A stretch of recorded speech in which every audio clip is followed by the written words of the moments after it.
बिस्मिल्लाहिर्रहमानिर्रहीम। झूठ तमाम बुराइयों की जड़ है। झूठ इंसान के चेहरे को काला कर देता है, यानी रुस्वा कर देता है। नेकी और सच्चाई जन्नत में ले जाने वाली चीज़ें हैं, जबकि बुराई और झूठ जहन्नम में ले जाने वाली चीज़ें हैं। हमेशा सच बोलो, क्योंकि सच नेकी की तरफ ले जाता है और नेकी जन्नत की तरफ ले जाती है।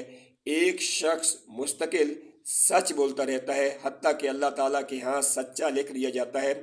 और झूठ से बचो, क्योंकि झूठ बुराई की तरफ ले जाता है और बुराई जहन्नम की तरफ ले जाती है। हदीस में आता है कि 6 चीज़ों की ज़मानत दे दो, मैं तुम्हें जन्नत की ज़मानत दे दूंगा।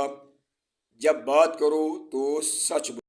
एक हदीस में अपने मुसलमान भाई से झूठ कहने को बड़ी खयानत से ताबीर किया गया है। अल्लाह ताला हमें झूठ से बचाए, आमीन।